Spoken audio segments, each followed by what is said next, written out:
आप सभी विद्यार्थियों का एक बार फिर से हार्दिक स्वागत है इस कक्षा में। आज हम एक नया टॉपिक शुरू करने जा रहे हैं, मौलिक कर्तव्य। मूल कर्तव्य एक अलग टॉपिक, हमने मौलिक अधिकार पढ़ा।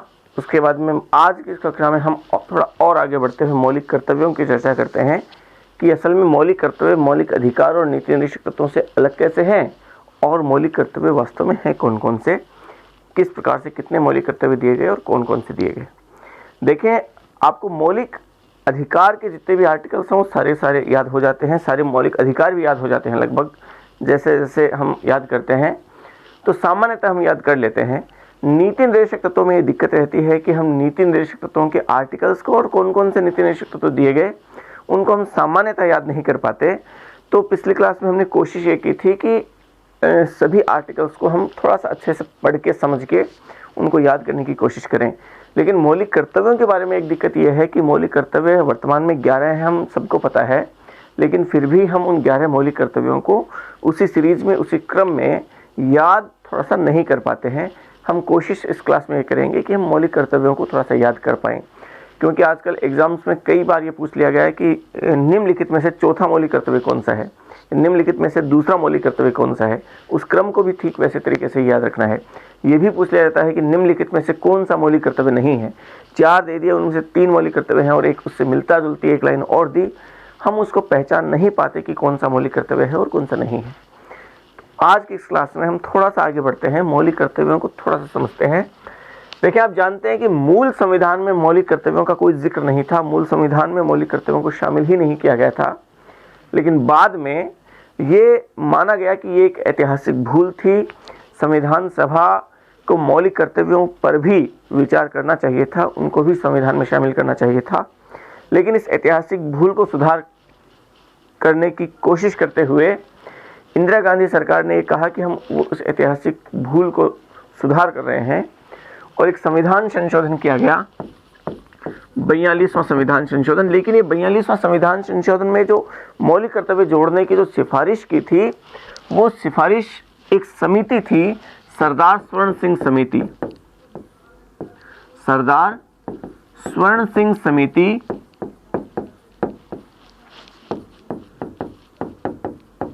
सरदार स्वर्ण सिंह समिति की सिफारिश के आधार पर और 42वां संविधान संशोधन 1976 के द्वारा मौलिक कर्तव्य जोड़े गए। इसके लिए एक भाग जोड़ा गया संविधान में।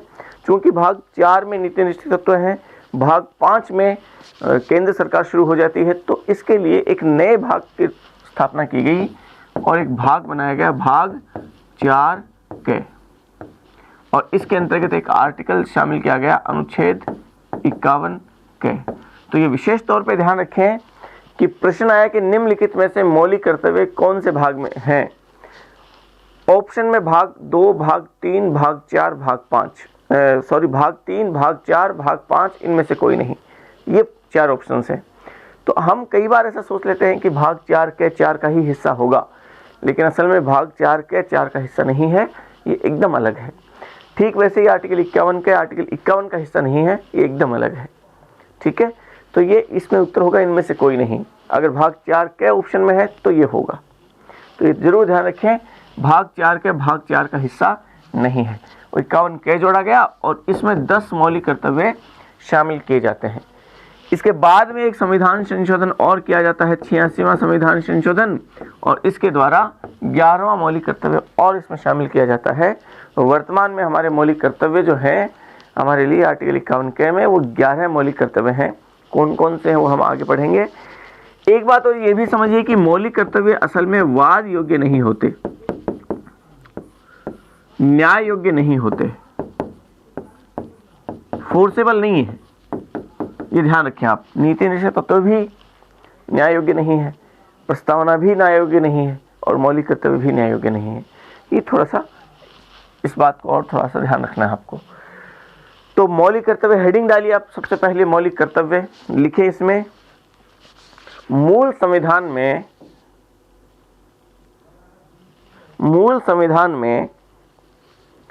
मौलिक कर्तव्यों का कोई उल्लेख नहीं किया गया था, या मौलिक कर्तव्यों को शामिल नहीं किया गया था।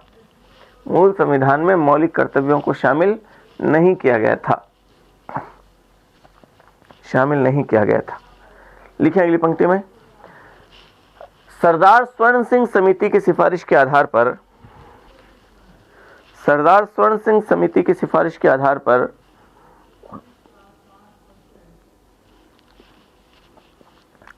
सिफारिश के आधार पर 42वें संविधान संशोधन 1976 द्वारा 42वें संविधान संशोधन 1976 द्वारा संविधान में भाग 4 के जोड़कर, संविधान में भाग 4 के जोड़कर, 4 को इस तरीके से रोमन लिपि में, भाग को आप रोमन लिपि में ही लिखें, भाग 4 के जोड़कर उसके अंतर्गत अनुच्छेद 51 के तहत, अनुच्छेद 51 के तहत 10 मौलिक कर्तव्य जोड़े गए, 10 मौलिक कर्तव्य जोड़े गए, 10 मौलिक कर्तव्य जोड़े गए। फिर लिखें अगली पंक्ति में, 86वें संविधान संशोधन 2002 द्वारा, 86वें संविधान संशोधन 2002 द्वारा, 86वें संविधान संशोधन 2002 द्वारा 11वां मौलिक कर्तव्य शामिल किया गया, 11वां मौलिक कर्तव्य शामिल किया गया, 11वां मौलिक कर्तव्य शामिल किया गया। लिखें अगली पंक्ति में,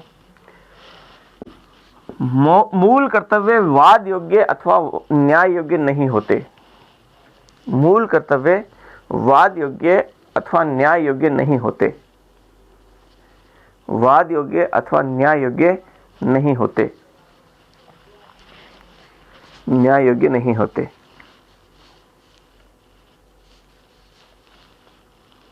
ठीक है, हालांकि संविधान में इसका उल्लेख नहीं किया गया कि वाद योग्य होंगे या नहीं होंगे। ये भी लिख लें इसकी, इस पंक्ति क्या है कि हालांकि संविधान में ऐसा कोई उल्लेख नहीं किया गया है, हालांकि संविधान में ऐसा कोई उल्लेख नहीं किया गया है, संविधान में ऐसा कोई उल्लेख नहीं किया गया है, हालांकि संविधान में ऐसा कोई उल्लेख नहीं किया गया है। फिर अगली पंक्ति में आप लिखें, एक बात जरूर ध्यान रखें, मौलिक कर्तव्य है वो केवल किसके लिए हैं, किसके ऊपर लागू होते हैं, केवल नागरिकों के लिए हैं। ये जरूर थोड़ा ध्यान रखें, मौलिक कर्तव्य केवल नागरिकों के लिए है। तो मूल कर्तव्य केवल नागरिकों के लिए है, केवल नागरिकों पर लागू होते हैं, क्योंकि इसमें लिखा गया है कि भारत के प्रत्येक नागरिक का यह कर्तव्य होगा कि ऐसे, वो हम लिखेंगे आगे। तो लिखें आप, मूल कर्तव्य केवल नागरिकों के लिए है या नागरिकों पर लागू होते हैं। देखिए कौन कौन से मूल कर्तव्य हैं। अनुच्छेद 51 ये क्या कहता है, देखें आप, भारत के प्रत्येक नागरिक का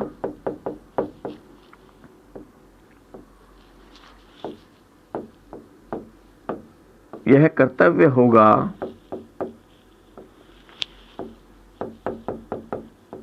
कि,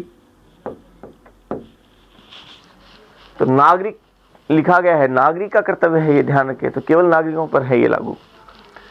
अब कौन कौन से कर्तव्य है ये जरूर थोड़ा ध्यान रखें, इसको फिर बाद में, जैसे मान लो ये अगर ABCD में लिखे ना तो कैपिटल A है, ये ध्यान रखें आप, 51 A है लेकिन 51 कैपिटल A है, और उस 51 कैपिटल A के अंतर्गत फिर बाद में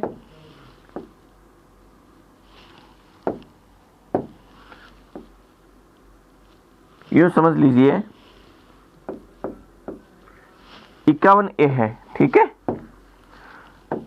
और इसके अंतर्गत फिर बाद में 11 मौलिक कर्तव्य दिए गए, ABCDEFGHIJ K, ऐसे 11 मौलिक कर्तव्य ABCD में, ये ABCD स्मॉल है, तो उस 51 A के 11 बिंदु है, ये समझिए 11 मौलिक कर्तव्य है। तो पहला मौलिक कर्तव्य क्या है, वो है कि संविधान का पालन करें,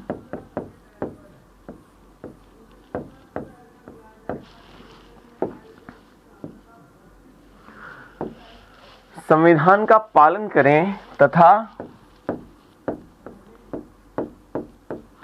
उसके आदर्शों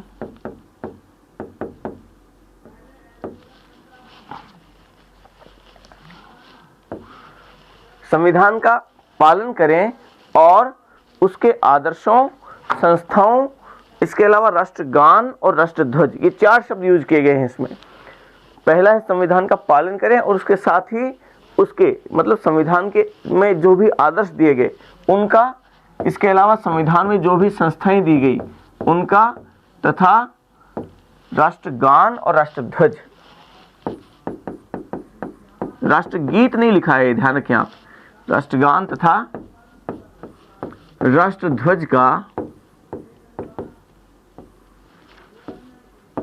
सम्मान करें या आदर करें।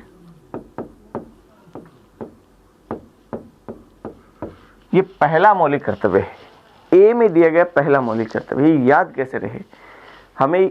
अच्छा, ए का मतलब पहला है, बी का मतलब दूसरा है, सी का मतलब तीसरा है, डी का मतलब चौथा है, ऐसे ये हमें याद कैसे रहे? तो आप इसको याद करने के लिए केवल एक शब्द को पकड़ लिए। आप इस राष्ट्रगान शब्द को पकड़ लीजिए। राष्ट्रगान इनको इंग्लिश में एंथम कहते हैं, नेशनल एंथम। एंथम मतलब ए से शुरू होता है तो ये ए में है। हमें ऐसे इस तरीके से हम थोड़ा सा याद करने की कोशिश करेंगे। एंथम ए में है, ये ध्यान रखें। एंथम मतलब राष्ट्रगान, राष्ट्रगान ए में है। तो संविधान, ये पूरा याद रखना है। अब संविधान का पालन करें और 4 चीजें लिखी गई, संविधान के आदर्श, संस्थाएं और राष्ट्रगान और राष्ट्रध्वज, इनका सम्मान करें, इनका आदर करें। बी में क्या कहा गया? बी में कहा गया कि हमारे स्वतंत्रता के लिए जो राष्ट्रीय आंदोलन है उसको प्रेरित करने वाले उच्च आदर्शों को हृदय में संजोए रखें। ये दूसरा मौलिक कर्तव्य है कि हमारे स्वतंत्रता आंदोलन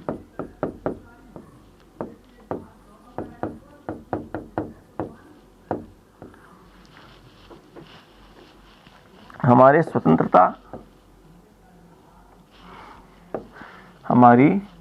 स्वतंत्रता के लिए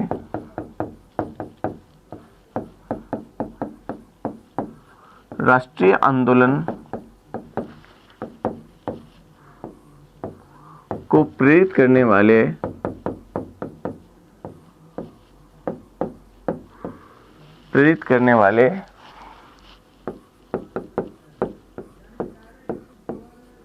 उच्च आदर्शों को हृदय में संजोए रखें।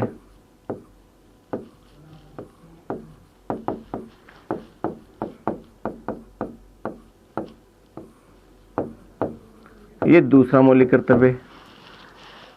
अब देखें इसको कैसे याद रखेंगे? तो राष्ट्रीय आंदोलन से याद रख लीजिए कि राष्ट्रीय आंदोलन शब्द को ध्यान रखना है। और अगर किसी एक व्यक्ति का नाम हमारे राष्ट्रीय आंदोलन से हम जोड़ें तो चूंकि हमें बी से याद रखना है तो भगत सिंह के नाम जोड़ लीजिए। भगत सिंह से आपको राष्ट्रीय आंदोलन याद रह जाएगा, राष्ट्रीय आंदोलन से आपको भगत सिंह याद रह जाएंगे, और भगत सिंह का मतलब बी, तो बी में है दूसरा मौलिक कर्तव्य है। तो इस तरीके से याद रखने की थोड़ा सा आप कोशिश करेंगे तो याद रह जाएगा। राष्ट्रीय आंदोलन की बात बी में है, ये समझ लीजिए आप, क्योंकि राष्ट्रीय आंदोलन भगत सिंह बी, ये ध्यान रख लें। फिर सी में क्या है? तीसरा मौलिक कर्तव्य क्या है? तो तीसरा मौलिक कर्तव्य है कि हम क्या करें कि देश की प्रभुता, उसकी एकता और उसकी अखंडता, उसकी रक्षा करें, उसको अक्षुण्ण बनाए रखें। ये तीसरा मौलिक कर्तव्य है कि देश की या भारत की प्रभुता, एकता और अखंडता को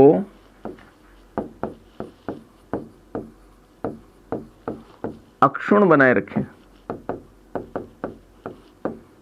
हमें अक्षुण्ण बनाए रखना है। इस अक्षुण्ण शब्द को ध्यान रखें आप। लेकिन अक्षुण्ण किसको बनाए रखना? 3 चीजें हैं, देश की प्रभुता, सॉवरेनिटी, एकता और अखंडता। इनको हमें एक अक्षुण्ण बनाए रखना है। तो इनको कंफर्म बनाए रखना है हमें। और कंफर्म किसको करना है? देश की संप्रभुता को, एकता को और अखंडता को। ये अक्षुण्ण शब्द याद रख लें, कन्फर्म करना है देश की एकता, संप्रभुता, एकता और अखंडता। ठीक है, देश की सॉवरेंटी, यूनिटी एंड इंटेग्रिटी, 3 शब्द है।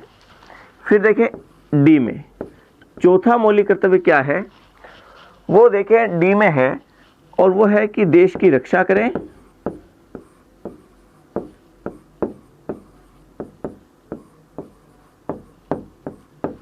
तथा आह्वान किए जाने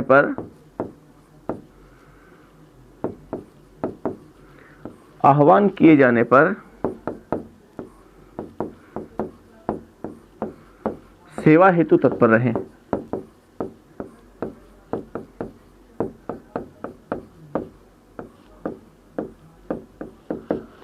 तो देश की रक्षा करें, देश की रक्षा करनी है, रक्षा का मतलब डिफेंस, हमें देश का डिफेंस करना है। डिफेंस का मतलब डी, ये चौथे में, ये ध्यान रख लें।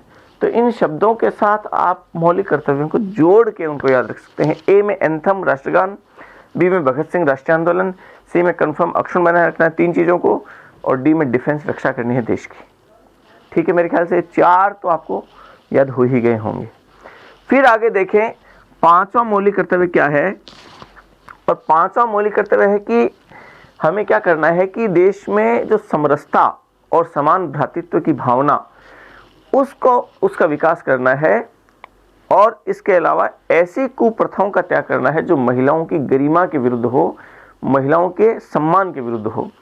तो देश में समरसता और समान भ्रातृत्व की भावना का विकास करें, और ऐसी समरसता और समान भ्रातृत्व की भावना का विकास करें जो धर्म, जाति, वर्ग या प्रदेश आधारित जो भेदभाव है उनसे परे हों। ये जातिगत आधार, धर्म, धार्मिक आधार, उनके आधार पर जो भी भेदभाव हैं उनसे परे हों, ये ई में कहा गया है। तो इसमें है कि समरसता,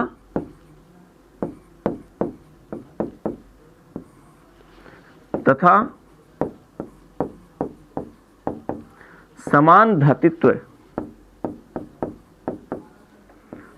भ्रातृत्व की भावना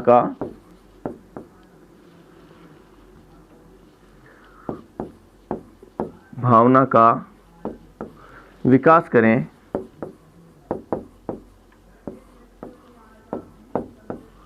जो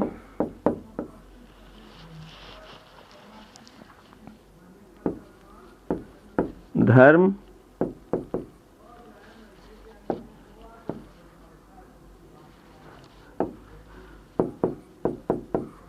जाति, वर्ग अथवा प्रदेश आधारित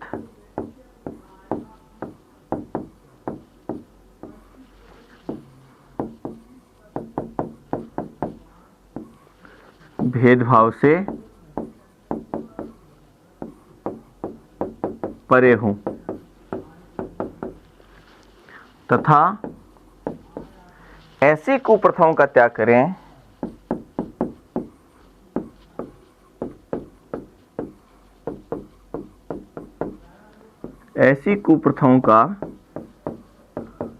त्याग करें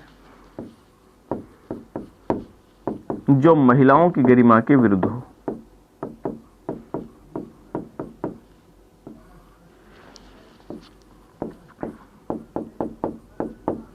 महिलाओं की गरिमा के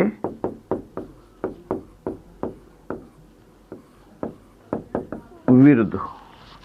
तो यहां पे देखें, एक तो महिलाओं की गरिमा को ध्यान रखना है, और महिलाओं की गरिमा के विरुद्ध जो भी हैं प्रथाएं, उनको प्रथाओं का त्याग करना है। तो इसमें आप ध्यान रखें, याद रख लें एम्पावरमेंट, और एम्पावरमेंट किसका?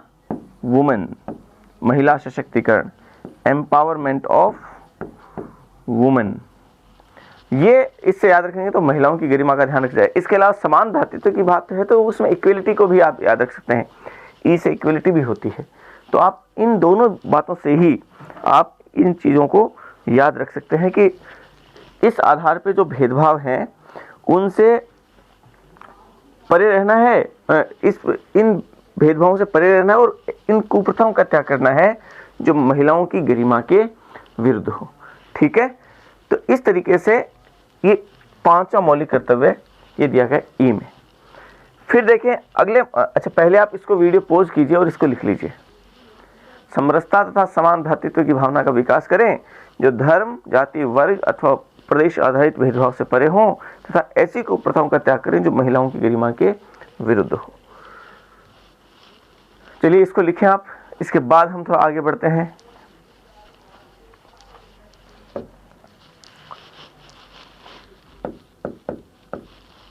देखिए अगले मौलिक कर्तव्य है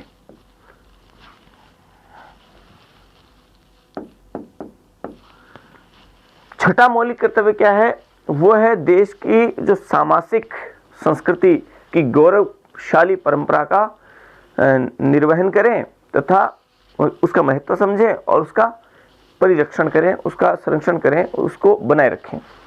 तो देश की संस्कृति के बारे में बात की गई कि देश की सामाजिक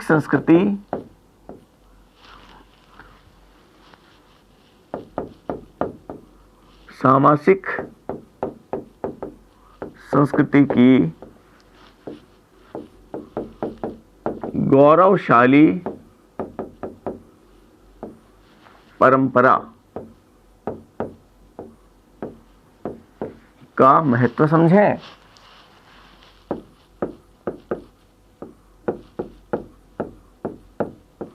तथा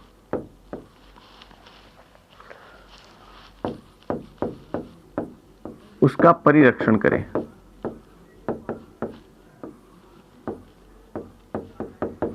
तो देश के कल्चर की बात है तो फाइन कल्चर, देश की सामाजिक संस्कृति का मतलब फाइन कल्चर, हमारी उच्च संस्कृति, हमारी बेहतरीन संस्कृति, गौरवशाली संस्कृति। तो इस सामाजिक संस्कृति के लिए फाइन कल्चर, ये ध्यान रखें आप। एफ में है आएगा ही, सीधी सी बात है, एफ का मतलब छठा मौलिक कर्तव्य। फिर जी पे, तो इसमें देखें कहा गया प्राकृतिक पर्यावरण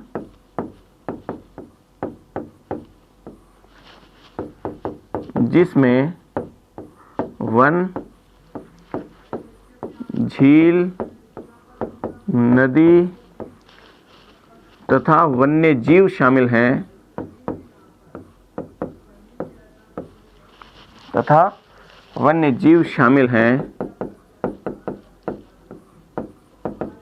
का संरक्षण करें तथा प्राणी मात्र के प्रति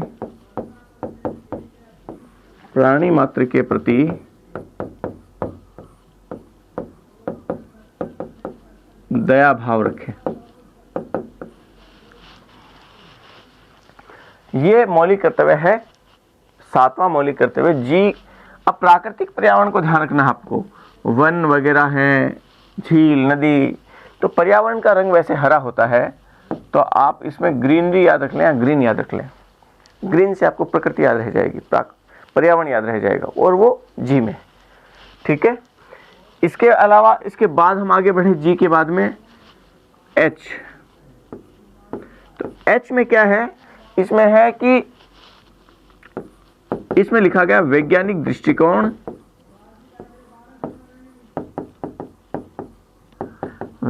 दृष्टिकोण, मानववाद, ज्ञानार्जन तथा निरंतर सुधार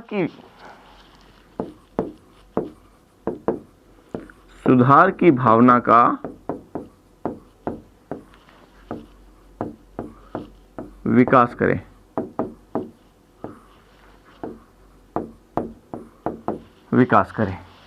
तो ये जो हम आठवां मौलिक कर्तव्य है, मानववाद शब्द आया है, तो ह्यूमैनिटी, ये एच में है।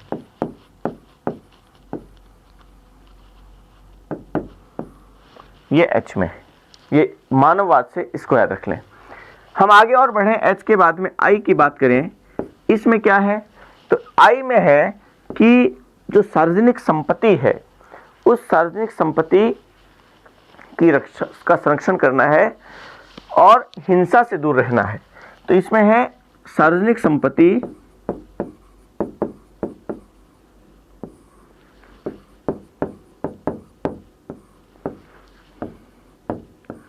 का संरक्षण करें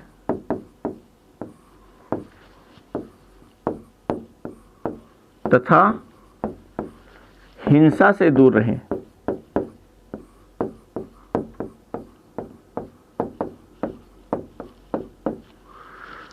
तो यहां देखिए सार्वजनिक संपत्ति की बात की गई है, और सार्वजनिक संपत्ति आप जानते हैं पूरे देश की संपत्ति है, भारत की संपत्ति है। तो इसको इंडियन प्रॉपर्टी नाम से ध्यान रख लें कि इंडियन प्रॉपर्टी, और वो आई में, ठीक है। इस तरीके से याद रखेंगे तो ये भी याद हो जाएगा। फिर जे में क्या है? अच्छा, एक बात ध्यान रखिए, इसमें सार्वजनिक संपत्ति का संरक्षण करें जो ये है, पूछ ये लिया जाता है कि निम्नलिखित में से कौन सा मौलिक कर्तव्य नहीं है। 3 मौलिक कर्तव्य तो जो है उनमें से दे दिए। एक दे दिया जाता है कि राष्ट्रीय महत्व के स्मारकों का संरक्षण करें, लेकिन ध्यान रखें हम असल में इसी को वो समझ लेते हैं। मौलिक कर्तव्य में राष्ट्रीय महत्व के स्मारकों के संरक्षण की बात नहीं की गई है, इसमें सार्वजनिक संपत्ति के संरक्षण की बात की गई है। राष्ट्रीय महत्व के संरक्षणों की बात की गई है नीति निर्देशक तत्व में, आर्टिकल 49 में, कि राष्ट्रीय महत्व के स्मारकों का राज्य संरक्षण करेगा।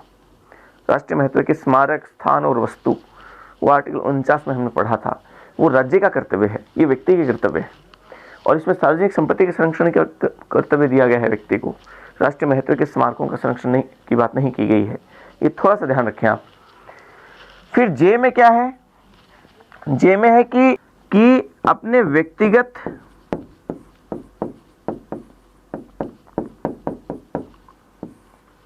और सामूहिक गतिविधियों से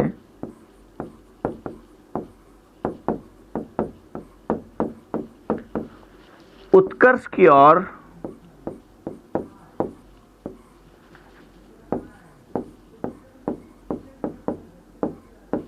बढ़ने का निरंतर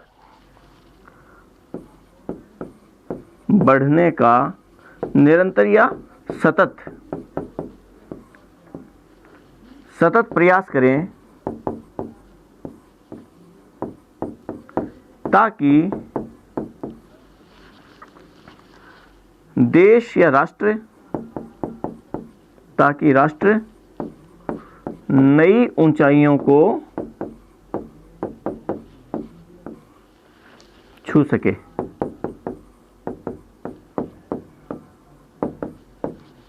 ठीक है, ये अब इसमें व्यक्तिगत और सामूहिक गतिविधि की बात की गई है। ठीक है, तो ध्यान रखें व्यक्तिगत को तो छोड़िए, सामूहिक गतिविधि है तो जॉइंट एक्शन, सामूहिक प्रयास, एक्शन मतलब गतिविधि। तो जॉइंट एक्शन की बात, जो सामूहिक गतिविधि की बात की गई है, इसमें ये जे में है, जॉइंट एक्शन। और फिर के जो बाद में लास्ट में जुड़ा, ये बाद में जुड़ा है, ये मूल संविधान में तो खैर कोई सा भी मौलिक कर्तव्य नहीं था, लेकिन 86वें संविधान संशोधन से जुड़ा है। ये 10 मौलिक कर्तव्य तो 42वें में जुड़ गए थे, ये 86वें संविधान संशोधन द्वारा जोड़ा गया। तो के में कहा गया कि यदि माता पिता और अभिभावक हैं यदि आप, तो अपने 6 से 14 वर्ष तक के बच्चों की शिक्षा की व्यवस्था करने की प्रयास करें, कि वो उससे अवसर प्रदान करें, शिक्षा के अवसर प्रदान करें। यदि आप माता पिता अथवा अभिभावक हैं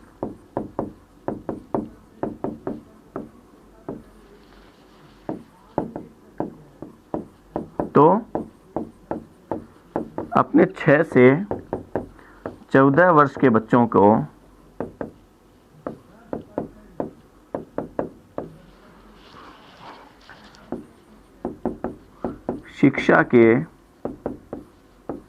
शिक्षा प्राप्त करने के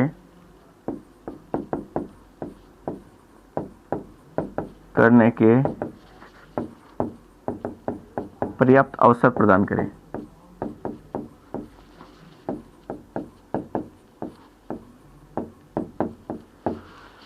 ये 11वां कर्तव्य ये जोड़ा गया 86वां संविधान संशोधन 2002 द्वारा। ये 11 मौलिक कर्तव्य हैं और के से आप लास्ट वाला है वैसे भी आपको याद रह ही जाएगा, और वैसे याद नहीं रहे तो शिक्षा से संबंधित मामला है। और शिक्षा का मतलब के का मतलब शुरुआत ही कैसे करते हैं, जब हम पहली क्लास में पढ़ते हैं शुरुआत में प्राथमिक शिक्षा 6 से 14 की बात की गई है, तो लास्ट का है वो आपको वैसे भी याद रह जाएगा। तो आपको मौलिक कर्तव्य अगर याद रखने हैं तो कैसे याद रखेंगे, सीधा सीधा सा है मौलिक कर्तव्य का मामला। 11 मौलिक कर्तव्य में सबसे शुरुआत अगर हम करें तो संविधान, मूल संविधान में शामिल थे नहीं, सरदार स्वर्ण सिंह समिति की सिफारिश के आधार पर इन्हें शामिल किया गया। 42वां संविधान संशोधन 1976 द्वारा ये संविधान में एक नया भाग जोड़ा गया। भाग है वो भाग 4 क है, अनुच्छेद व अनुच्छेद 51 क है। 10 मौलिक कर्तव्य जोड़े गए थे और बाद में 86वें संविधान संशोधन 2002 द्वारा इसमें 11वां मौलिक कर्तव्य शामिल किया गया। वाद योग्य ये है नहीं। इसके अलावा ये केवल नागरिकों के हैं, प्रत्येक व्यक्ति के ऊपर लागू नहीं होते, क्योंकि स्पष्ट तौर पे कहा गया कि प्रत्येक नागरिक का यह कर्तव्य होगा, कि नागरिक कहा गया प्रत्येक नागरिक का यह कर्तव्य होगा। 11 मौलिक कर्तव्य कौन कौन से हैं, तो ABCD से आप याद रखें। ए में एंथम याद रखें, एंथम का मतलब राष्ट्रगान, तो इसमें संविधान का पालन करें और उसके आदर्शों, संस्थाओं, राष्ट्रगान और राष्ट्रध्वज का सम्मान करें, तो राष्ट्रगान इसमें आ गया, एंथम से याद रख लें। बी में आप भगत सिंह से याद रखें तो राष्ट्रीय आंदोलन आ जाएगा भगत सिंह से। तो बी का मतलब, बी में कहा गया है कि हमारी स्वतंत्रता के लिए जो राष्ट्रीय आंदोलन को प्रेरित करने वाले उच्च आदर्शों को हृदय में अपने हृदय में हम संजोए रखें, ये बी में कहा गया है। बी से भगत सिंह आप याद रखें। सी में कहा गया है कि देश की संप्रभुता मतलब प्रभुता मतलब सॉवरेंटी, एकता और अखंडता को अक्षुण्ण बनाए रखें, मतलब देश की सॉवरेंटी को, यूनिटी को, इंटेग्रिटी को, 3 चीज़ों को अक्षुण्ण बनाए रखना है, कन्फर्म बनाए रखना है, तो सी में कन्फर्म आ जाएगा। डी से आपको डिफेंस याद रखना है, डिफेंस मतलब रक्षा, तो देश की रक्षा करें और अवसर आने पर, आह्वान किए जाने पर देश की सेवा के लिए तत्पर रहें। फिर बाद में ई में कहा गया है, उसमें एम्पावरमेंट की बात की गई, महिलाओं की इक्वलिटी की बात की गई है, तो इसमें आप याद रखें कि समरसता और समान भ्रातृत्व की भावना का विकास करें, जो धर्म, जाति, वर्ग और प्रदेश आधारित भेदभाव से परे हों। इसके अलावा ऐसी कुप्रथाओं का त्याग करें जो महिलाओं की गरिमा के विरुद्ध हों। ठीक है, अच्छा ये ध्यान रखें, यहाँ पे मैंने जाति लिख दिया, क्या जाति नहीं है, ये भाषा है। आप भी इसको थोड़ा सुधार कर लें, आप भाषा है इसमें। समरसता तथा समान भ्रातृत्व की भावना का विकास करें जो धर्म, भाषा, वर्ग अथवा प्रदेश आधारित भेदभाव से परे हो। भाषा है ये थोड़ा सा ध्यान रखें। तथा ऐसी कुप्रथाओं का त्याग करें जो महिलाओं की गरिमा के विरुद्ध हो। एम्पावरमेंट ऑफ वुमेन, ये इसमें ध्यान रख लें।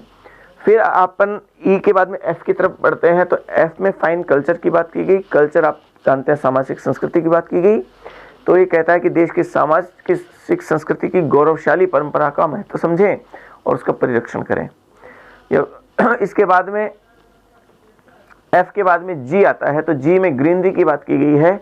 प्राकृतिक पर्यावरण जिसमें वन, झील, नदी और वन्य जीव शामिल हैं, उनका संरक्षण करें और हिंसा, प्राणी मात्र के प्रति दया का भाव रखें। फिर बाद में जी के बाद में एच में ह्यूमैनिटी की बात की गई है, मानववाद की बात की गई है, तो इसमें देखें आप वैज्ञानिक दृष्टिकोण, मानववाद, ज्ञानार्जन और निरंतर सुधार की भावना का विकास करें। फिर एच के बाद में आई, आई का मतलब इंडियन प्रॉपर्टी, तो आप ध्यान रखें सार्वजनिक संपत्ति का संरक्षण करें और हिंसा से दूर रहें।